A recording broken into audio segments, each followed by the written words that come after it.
Secretary of the U.S. Department of Health and Human Services. We're here today to announce a historic set of actions from EPA and HHS to confront one of the most pervasive and least understood environmental health challenges we face, microplastics. For the first time, EPA is elevating microplastics as well as pharmaceuticals as priority contaminants in our nation's drinking water framework, and HHS, through ARPA-H, is launching STOMP, a first-of-its-kind national effort to measure, understand, and ultimately remove microplastics from the human body. Thanks to President Trump's leadership, today's announcement marks a major step forward in this administration's commitment to make America healthy again. This roundtable brings together leading scientists and federal leaders to build on that announcement, to examine what we know, what we don't, and what it will take to turn today's commitment into real progress for the American people. We are especially focused on bridging science and action, ensuring that the research we advance translates into tools, standards, and solutions that protect families, inform clinicians, and guide policy. We are joined today by HHS Secretary Robert F. Kennedy Jr., EPA Administrator Lee Zeldin, ARPA-H Director Dr. Alicia Jackson, and EPA Assistant Administrator for the Office of Water, Jessica Kramer. And we also welcome today our panelists, Colleen Flaherty. She is a Division Director of EPA's Office of Water, where she leads work to protect public health and safeguard the nation's water resources.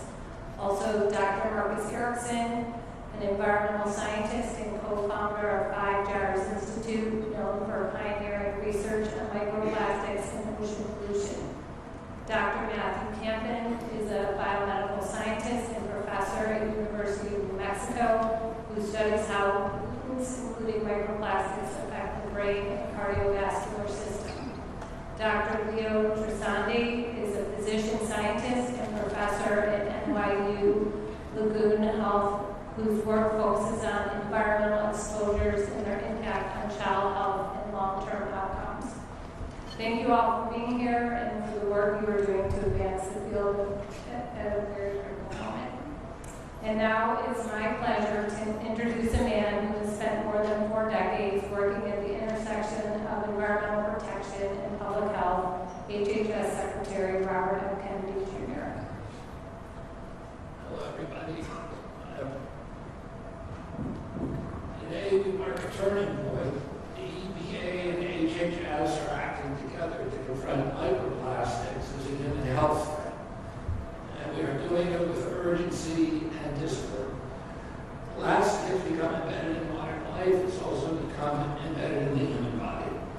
Researchers have detected microplastics in human blood, lung tissue, liver, kidneys, and human placentas. Studies have found that in more than 80% of people tested.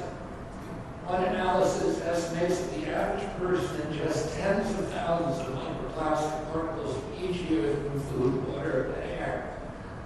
Another study reports concentrations in the brain equivalent by mass to roughly a spoonful of plastic in every human brain. And this number, by the way, has gone up by 50% since 2016.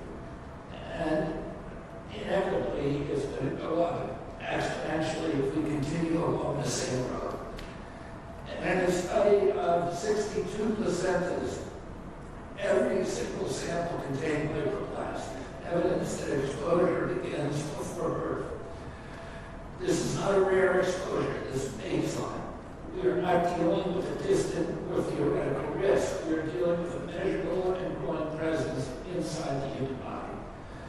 And this signal is getting stronger. Animal studies show that microplastic exposure can drive inflammation, cardiovascular damage, impaired cognition, and tumor growth. Human data raises parallel concerns. Diseased tissue consistently shows higher concentrations of microplastics than when compared to healthy tissue. In one major clinical study, patients with microplastics detected in arterial plaque face a 4.5-fold higher risk of heart attack, stroke, or death in less than 3 years. That's a 450% elevated risk. We do not ignore signals like that. We investigate them. But we still do not have clear answers about causation or solutions. We cannot reliably quantify total microplastic burden in individuals, and we can't distinguish which particle sizes, shapes, components, or polymers drive the worst toxicity. We do not yet understand how these particles interact with the immune system, the endocrine system, or the neurological system. And we do not have validated methods to remove them safely. Not all microplastics behave the same. Different materials accumulate in different organs that appear to drive different biological effects. Without that distinction, there is no roadmap for action. We can't treat what we cannot measure. We cannot regulate what we don't understand. So today, HHS, through ARPA-H, Lisa Jackson here, alongside EPA, is taking direct action. We are launching STOMP, which stands for Systematic Targeting of Microplastics. It's a $144 million national program to measure, understand, and to remove microplastics from the human body. We are focusing on 3 questions: what is in the body, what's causing the harm, and how do we remove it? And we're answering them everywhere. We will first build and standardize cold-grade tools capable of detecting and quantifying microplastics across tissue and fluids with precision. Next, we will map how microplastics move through the body, how they cross biological barriers like the gut lining and the blood-brain barrier, where they accumulate, and how long they persist. Third, we will develop targeted, clinically safe strategies to reduce microplastic burden in the body. We will also prioritize those at the greatest risk: pregnant women whose exposure reaches the developing fetus, children whose bodies and brains are still in formation, workers in high exposure environments, and patients with chronic conditions that may be exacerbated by inflammatory or toxic stressors. The science has not kept pace with the scale of exposure. We are now going to close that gap. We are bringing together engineers, clinicians, toxicologists, and data scientists. We are setting measurable targets. We are holding ourselves accountable for results. I want to thank Lisa Jackson, the director of ARPA-H, for driving this effort forward, and my colleague and friend, Administrator Lee Zeldin at EPA, the Assistant Administrator for Office of Lawyer, Jessica Kramer, and everyone else at the EPA for aligning environmental and human health priorities into a single mission. Together, we're going to define the risk, build the tools, and act on the evidence regarding microplastics. We're not going to speculate, we're going to measure. We're not going to delay, we are going to move. And thanks to the leadership of President Trump, we will give the American people clear answers about what's in their bodies and what it means for their health. This is how we're going to make America healthy again. Thank you, and I'm now honored to introduce my colleague, my friend, Administrator Lee Zeldin at EPA. Well, thank you, Secretary Kennedy, and welcome back to EPA. This room is filled up not just with a lot of great dedicated staffers here at EPA, but others from outside the government, as well as HHS. And I'm sure everyone here is extremely grateful for your leadership and all of your work. As a New Yorker, I've seen so many different ways that you've impacted the place where I grew up, that was home, born and raised. And this isn't a mission that you started 14 months ago. It was a mission that you started decades ago, and grateful for your passion. Thankful for the entire team at HHS for being here and being part of this momentous day for drinking water in the United States. And shortly after his swearing in last year, President Trump created the Make America Healthy Again Commission, chaired by Secretary Kennedy. Under the leadership of Secretary Kennedy, it's been an honor to serve as part of this significant initiative that has brought together so many different agencies to collaborate. And that's one of the things that we've seen from President Trump time and again. I've experienced it with the National Energy Dominance Council as well. You have these different agencies that were siloed off in the past. They're just focused on their own equities, in their own worlds. They're not coordinating, they're not cooperating. And as a result, you end up with less efficient government. But the culture that we have inside this administration is for maximum amount of collaboration, and that is why we're here today. And we're taking major steps in today's announcement to make America healthy again. I'm pleased to announce a landmark set of actions by EPA to safeguard the nation's drinking water from microplastics, pharmaceuticals, forever chemicals, and dozens of other contaminants. At the heart of these actions is our draft 6 contaminant candidate list, known as CCL6, which we are releasing today for public comment. CCL6 is a critical tool under the Safe Drinking Water Act that drives research, funding, and future regulation of emerging threats in public water systems. The draft CCL6 includes 4 contaminant groups: microplastics, pharmaceuticals, PFAS, and disinfection byproducts.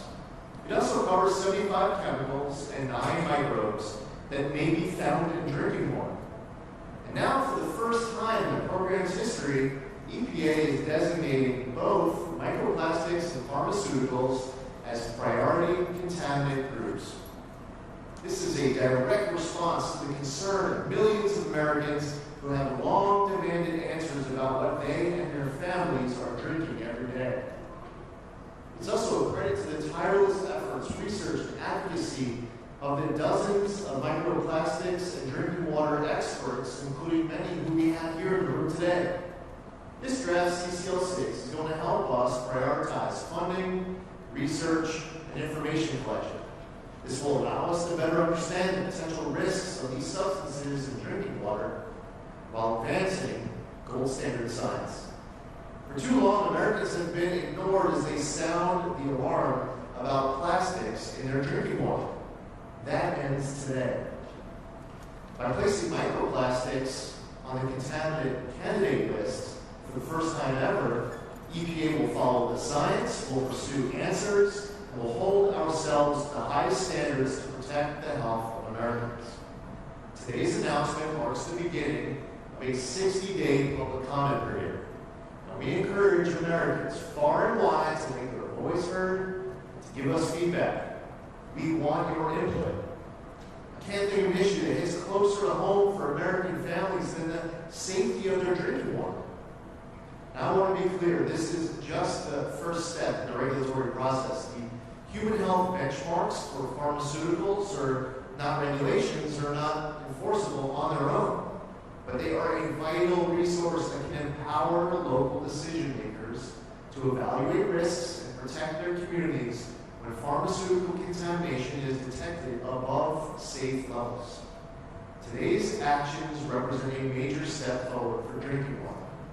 We are ensuring that the science catches up with the real-world challenges Americans face, and we are giving regulators the tools they need to act. This is a win for every American.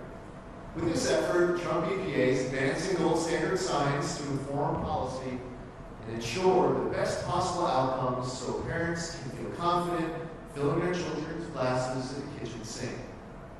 I want to thank you all again for your unrelenting commitment to making America healthy again and to the safety of our nation's drinking water.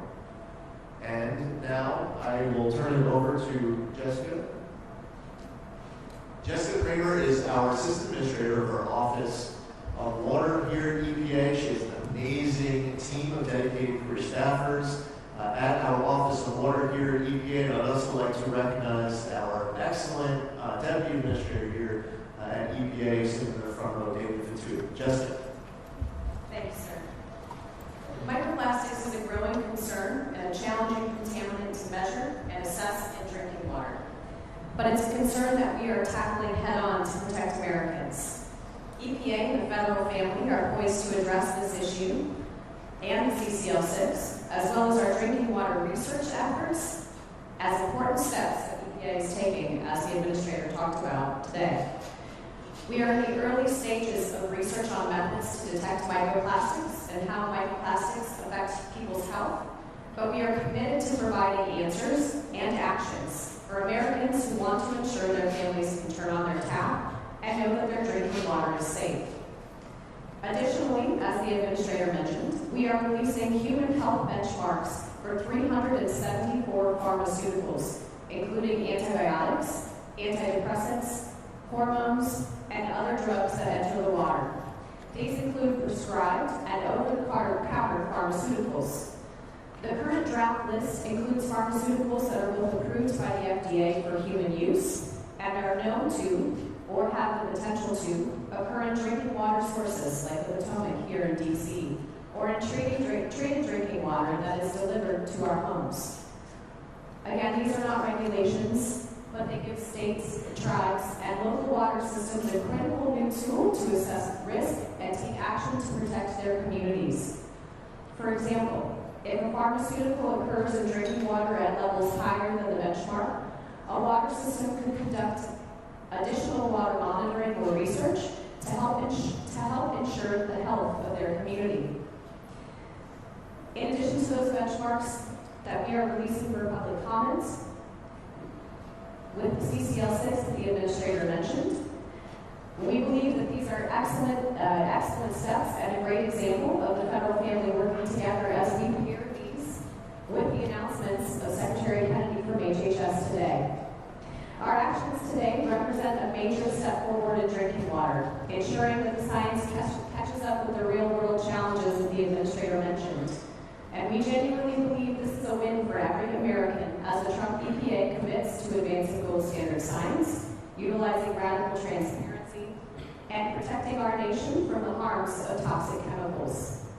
Thank you so much for joining us for these exciting announcements today. Thank you, Secretary Kennedy and Administrator Zeldin, for your leadership. My name is Alicia Jackson. I lead ARPA-H, the Advanced Research Projects Agency for Health. Today we are launching STOMP, and we couldn't be starting soon enough. STOMP stands for Systematic Targeting of Microplastics.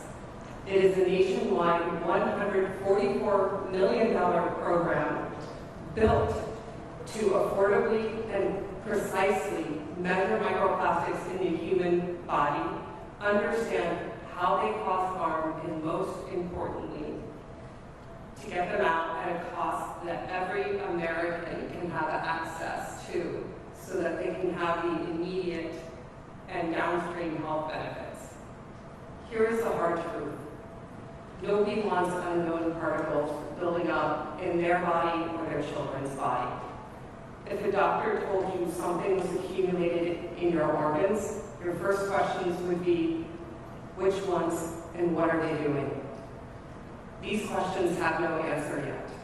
We do not have a map for how microplastics travel through the body, which organs and cell types they target, and which biological pathways they disrupt. You cannot engineer a solution to a mechanism you do not understand.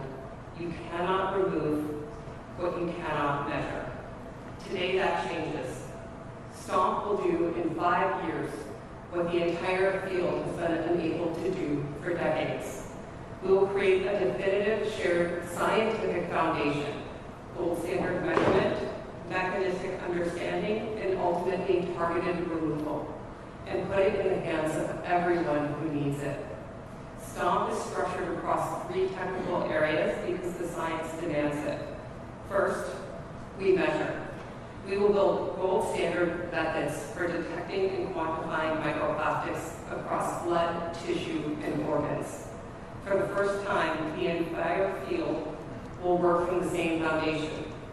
And we will put those tools in the hands of every researcher, clinician, and regulator who needs them.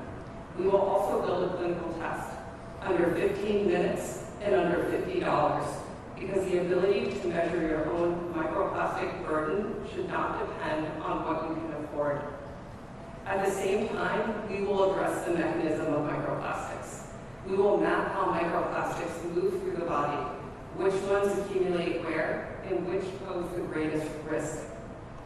The result is the first evidence-based ranking of plastic materials by biological harm. This will create a shared foundation for scientists, policymakers, and industry. And lastly, we remove. STOMP will develop targeted interventions to limit accumulation and clear what's already there, precisely and safely, built on everything that the first phase reveals. Every tool that STOMP builds, from the affordable clinical test to the openly shared measurement standards, is designed for access, not for exclusivity.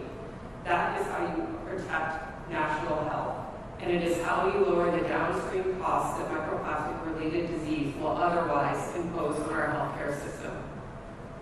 This program is built for every American, for the pregnant mother and her child, for the farm worker, the factory worker, for the patient managing a chronic disease, for everyone who is carrying a burden that we cannot yet fully measure.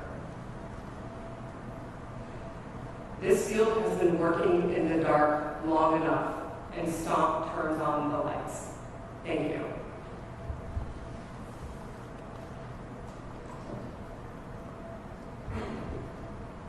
Good afternoon. I'm Colleen Flaherty, the Director of the Drinking Water Science and Engineering Division here at EPA's Office of Water.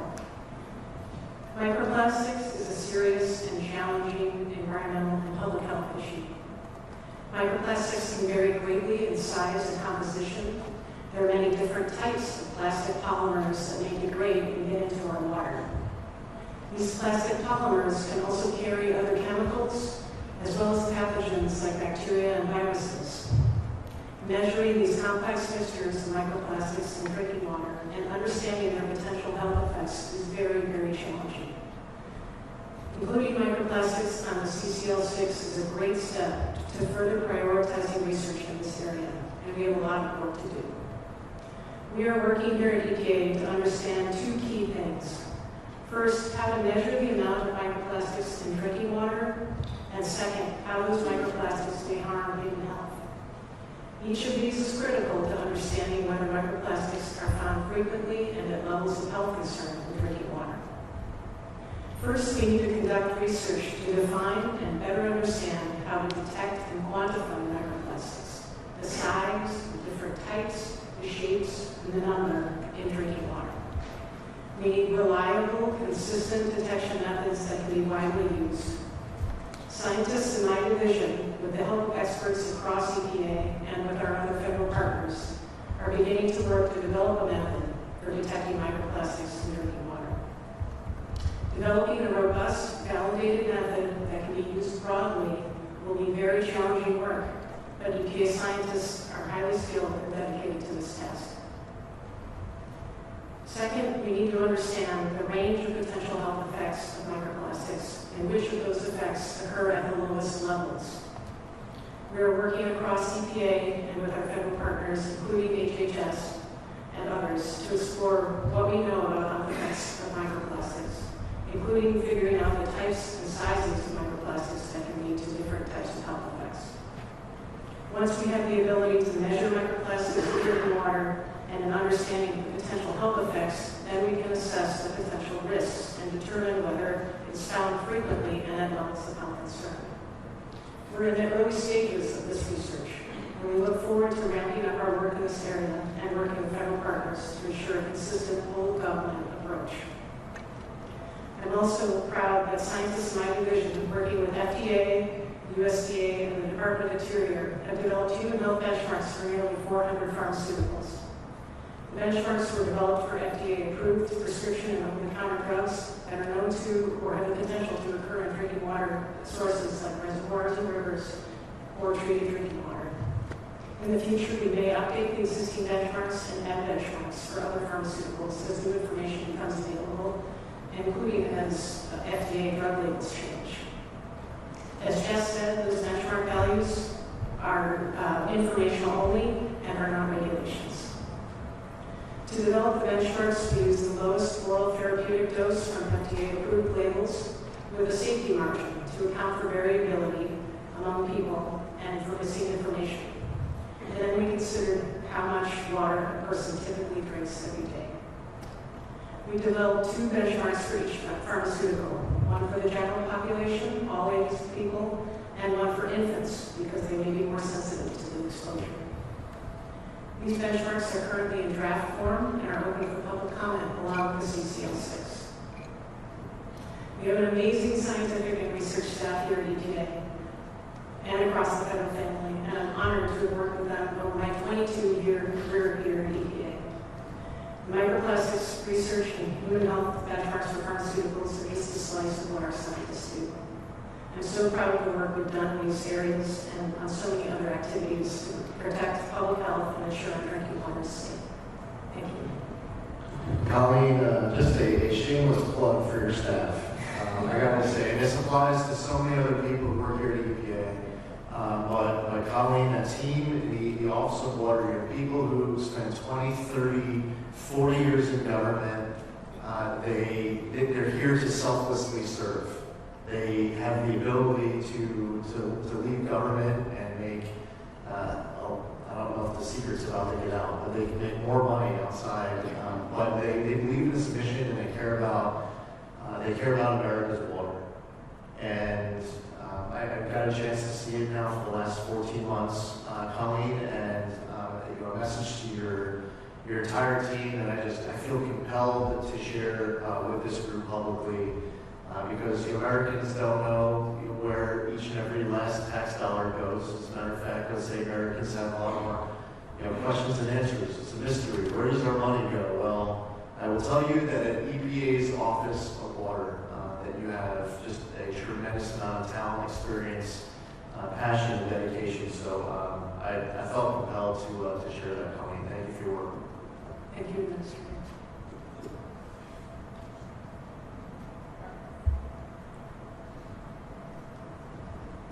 Good afternoon, my name is Marcus Erickson. I'm the co-founder of the Five Gyres Institute, studying ocean plastics on a global scale of about 20 years. There should be an image coming up. Is it there? Okay, so what you're looking at is a map of the world, and that's the post image that we showed, showcasing that we have found microplastics in the global ocean. And our estimate, published 3 years ago, was 170 trillion microplastics particles worldwide adrift. But I want to show the graph next to it shows in the last 15 years this exponential rise in the abundance of microplastics. And what the trend we're observing is a 40-year trend that we watched is it was pretty much steady state until around 2005, 2010, and this exponential rise, it's fragmenting, it's getting smaller and smaller. Everywhere we look, we're seeing smaller and smaller microplastic particles. From the macro litter you might see around the world to the micro as it shreds.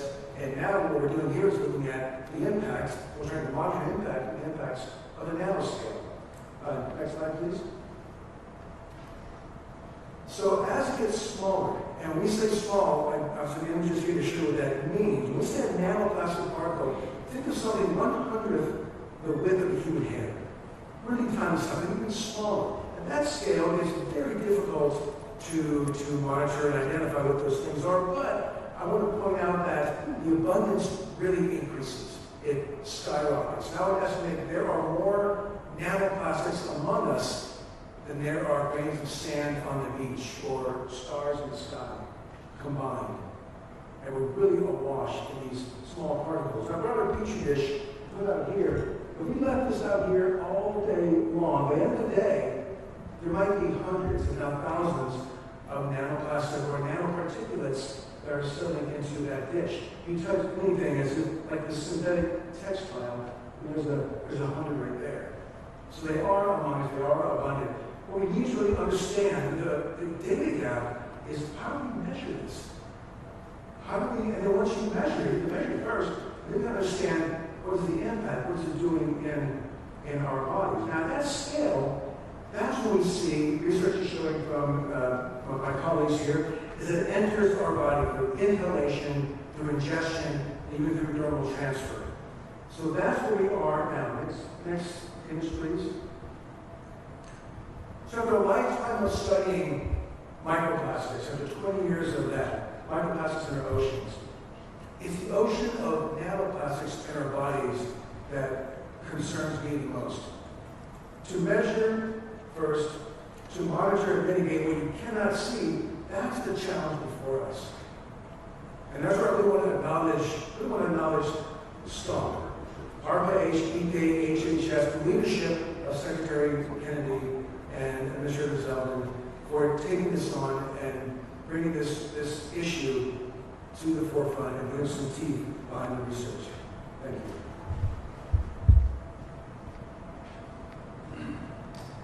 Good afternoon, I'm Matthew Camden. I'm a professor at the University of New Mexico College of Pharmacy. I also want to convey that same gratitude and thanks to Secretary Kennedy and Administrator Zeldin for their decisive leadership, bringing this initiative to the table. Talking with Dr. Erickson earlier, he's part of a vanguard of ocean scientists who've been looking at the ocean for the past 20 years and asking, is anybody else seeing this? Should we be worried about this? And 15 years later, health scientists like myself come in and we start scratching the surface. We're like, oh, okay, maybe we should have been listening to you. So this initiative and the STOMP initiative led by ARPA-H is more than timely, and the aggressive nature, the comprehensive nature of this new, it's just going to catalyze so much good science that's going to advance our understanding of these materials, how they degrade, how they travel through the environment, how they ultimately get into our body. And once we understand how they are inhaled, ingested, absorbed, distributed from our stomach to our brain or our placenta, then we'll have the knowledge we need to start intervening and moving those back out of the body. There have been numerous studies that have come out in the past 5 to 10 years, potentially creating alarm for sure, but awareness that there may be a number of diseases that are worsened by micro and nanoplastics. There's still tremendous uncertainty because of the issues Dr. Erickson raised about how we measure these and how we assess this in humans and their exposures. But there's issues related to cardiovascular disease potentially. 2 years ago, there was a New England Journal study that showed there is 4.5-fold increased risk of having a subsequent heart attack over the next 3 years if you have detectable levels of microplastics in your blood vessels. Well, if you put that in perspective, that's far more risk than any benefit you'll ever get from cholesterol-lowering drugs like statins. That's a tremendous amount of increased risk of a heart attack. We need to better understand if that's really a causal relationship. So studies in controlled exposure systems in the laboratory have started to corroborate a lot of that information. It does seem like these plastics have the potential to drive cardiovascular disease, as well as neurological diseases, as well as potentially cancer, as well as potentially maternal fetal health outcomes, and ultimately we are now seeing studies related to male fertility. So many potential issues. Right now, we don't have enough information to say that there's truly a threat, but with the exponential increase in these materials and the delay from when plastics are created and used to what could be generations of humans before they degrade and become micro and nanoplastics, we need to have information now so that we can move forward with thoughtful approaches to protecting human health. Thank you. Good afternoon. My name is Leo Tresanek. I'm a pediatrician and direct the NYU Grossman School of Medicine Center for the Investigation of Environmental Hazards. Make no mistake about it, plastics represent an urgent and multidimensional threat to human health. You've heard a lot about micro and nanoplastics today, but that's part of a broader multidimensional problem because there are also chemicals used in plastic materials and chemicals that are added inadvertently to plastic materials that are likely being trafficked to human tissues as a result of plastic exposure ultimately. What we know about these chemicals particularly The few chemicals we know about, there's 16,000 chemicals in plastic. We know nothing about 10,000, and we know so much about a small number of chemicals that tells us frightening details. That's particularly about bisphenols used in aluminum can linings and thermal paper receipts, phthalates used in food packaging, flame retardants, per and polyfluoroalkyl substances, nonstick cooking, and oil and water-resistant clothing, not to mention dioxins that arise out of burning plastic in the process of getting rid of plastic ultimately. There are real problems. These are codified as human health threats by independent scientific entities such as the Endocrine Society, the American Academy of Pediatrics, the World Health Organization, and United Nations Environment, just to name a few. And the impacts run from cradle to grave and womb to tomb. That's because these chemicals hack our hormones, our natural signaling molecules that underlie so many basic biological functions to humankind, from temperature to metabolism, salt, sugar, and even sex. We're talking about growth restriction in utero. We're talking about prematurity, 8% of prematurity globally that can be traced just to one chemical that we know about, phthalates. We're talking about obesity, it's chemicals that literally make us fat, or at least 50 or so that we know about today. Contribution to adult cardiovascular disease is quite substantial. We're talking about 50,000 deaths in the United States, $24 billion in lost economic productivity annually as a result of ongoing exposure. And the healthcare costs are particularly real. Just on the few chemicals that we know about, the United States healthcare cost contribution of plastic exposure right now is $250 billion. 1.2% of our gross domestic product goes out the window as a result of toxic exposures that derive from plastic. And yet we have so much to do. We need to better understand in an integrated way plastic exposure, chemicals together with micro and nanoplastics. We need to take a broader perspective. We need to get better at measuring these exposures because we're probably underestimating the scope of the problem. As an epidemiologist, I'll tell you that exposure and precision often biases the result the wrong way, not find English, you need to find, ultimately. So we need to measure and we need to intervene. As a practicing pediatrician, I'll tell you that we know that there are safe and simple steps that we can all take right now to start to address the problem. Not microwaving, machine dishwashing, plastic, consuming less canned food, using more glass and stainless steel, just to name a few. Measuring PFAS in serum, because there are steps that the National Academy of Sciences has outlined for intervention based on clinical testing. But we need to get in the right lane when we see a visible problem before us in the form of micro and nanoplastics. And that information will ultimately guide the end game in terms of prevention, finding safer materials for our generations to come. So I'm especially privileged to be here to support this important STOMP initiative, to support the leadership efforts by Secretary Kennedy and Administrator Zeldin to address water contamination as well through the CCL process. And I'm honored to be part of this important initiative that will take important steps towards making America healthy again. Thank you very much. Thank you so much. I just want to say special thanks to Marcus, Matthew, and Leo for joining us today. That was very insightful. Secretary Kennedy or Administrator Zeldin, do you have any questions for our panelists? I have a question that I'd like to hear answers from Alicia Jackson and maybe Dr. Camden and Dr. Chassan. We may be watching this, many Americans would say, and respond by saying, we already know so much about plastics. Now there's a spoonful in each of our brains. We know that it impacts the prematurity of premature births and dramatic impacts on heart attacks, on cardiovascular disease, and strokes. Why do we need to know anything more? Why is this science critical before we act? Or can we be acting now? Should we be acting right now without even needing to know anything more? Thank you, Mr. Secretary, for the question. I feel exactly the same way when I learned about the scale and depth of the challenges with microplastics in our health, and especially for my children. It's such a large problem and so broad that if we were just say stop right now, we wouldn't even know where to begin.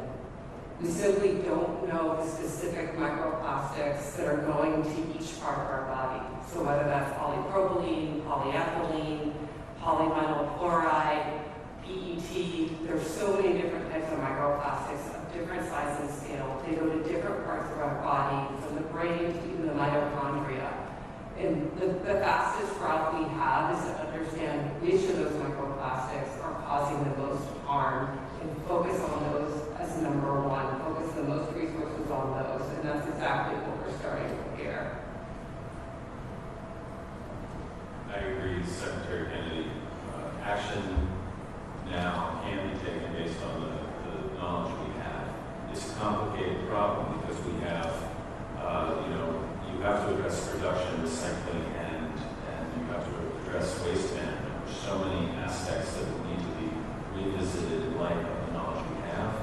But to Director Jackson's point, we need the knowledge now to protect human health, because all of those actions from a big public environmental health policy standpoint will take a long, long time to turn that corner. And it could be 30, 40 years before we start to realize change that's relevant. And I brought these because we're talking about how microplastics are something we think about but don't visualize. These are real ocean macroplastics that come from the Pacific garbage patch, and I'll pass it down if you want to see those. And what we do is grind them, pulverize them down to this. These are real microplastics, less than 20 micrometer, even nanoplastics in here. This is the kind of material that we can learn a lot from in terms of how it distributes through the human body. And we can get to Director Jackson's point about which microplastics are most likely to be problematic. That can help us change policy and management around which materials are used in the marketplace. Secretary Kennedy, thank you for the question. I feel as though we're in a similar moment roughly in the 1970s where EPA took leadership steps in getting lead out of gasoline. And at that time, we didn't have perfect causal effects linking exposure to outcome. But we had the courage to act. And Sir Austin Bradford Hill, who described the criteria for causality, made it very clear that the urgency of the action means you weigh the evidence before you at the time you make a decision. And we have so much evidence to act now and so much more work to do at the same time. Our evidence and understanding of lead exposure has evolved over the 50 years that have followed. We'll do the same thing over the years to come with micro and nanoplastics. And think about, from the sustainable chemistry perspective, the valuable information we can provide for the future of folks who should rightly profit over making products that are safe in people's lives. And I think that's a real hope that we can offer for the next generation. I would invite any of the members of our panel to jump in on this, and Colleen, if you have any thoughts, feel free to share as well. We also added pharmaceuticals onto the candidate list of contaminants, and if any of our panelists have any thoughts, any insight, we have some great experts here on the panel. I would welcome you to share any of it now. Sure, I'd be happy to start. Pharmaceuticals in the environment is something I've been thinking about for a long time. Actually, I graduate work in that 20 years ago. So I think it's really interesting because they're chemicals that are designed to be biologically active, and they can get into the water in a number of different ways through excretion, through the human body, as well as through flushing or other disposal mechanisms. So they find their way into water bodies at very, very low levels. And it's been sort of a research question for a while now, trying to understand what those, exposure to very low levels of pharmaceuticals means in terms of human health effects. So today's release of the human health benchmarks for pharmaceuticals is incredibly important because it's the first time we're finally giving a screening level benchmark for hundreds of pharmaceuticals. So the way we develop those benchmarks, we believe that if you are measuring for those pharmaceuticals in your water and they're below that level, you should be reasonably confident that there is not reassurance to utilities, the states, and others across the country. That's a really important informational tool that we are providing today. There's a lot more work to do, and we're gearing up for it, and with your support. I think it's exciting that we're including it on CCL6. It means we're prioritizing that for additional research. And if we start to find, that there are pharmaceuticals, that are occurring in systems, frequency of concern and of levels that we get into health concern, and we have tools in the Safe Drinking Water Act to address those risks. I think if I can add one thing, it would be, we've talked a lot of folks that I talked to about questions about what's in their drinking water. The next question is how do you get to regulation? We talk a lot about the time and prescriptive nature that's built into the Safe Drinking Water Act. And while our HHS colleagues have been up here talking a lot about investigating where it accumulates in the body and what does that mean for health, one of the things that's important about the listing on the candidate contaminant list for both of these groups is that you have to have the same level of investigation, of research that goes into methodology development for detecting microplastics and pharmaceuticals, as well as removal technologies when we're talking about drinking water systems. And so that is the type of research that we're talking about being spurred. That is the type of spotlight that we are putting on these groups by listing them on the contaminant candidate list. It's the same needs, just focused in a different space. Secretary Kennedy, do you have another question?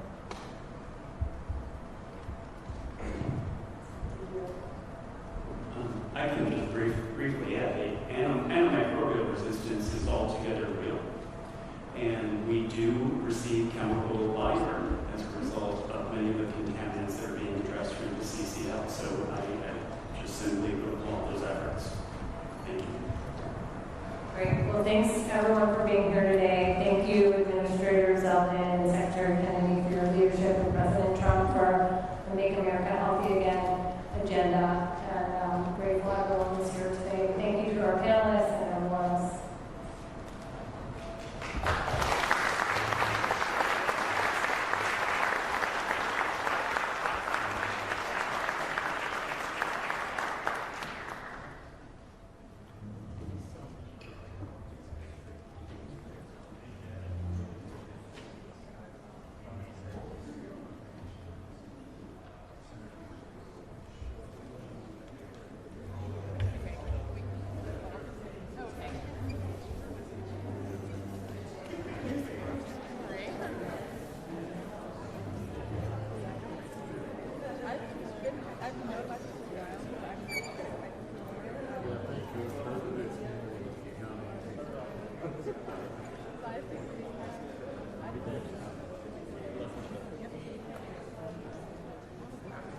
Yeah, but no, that was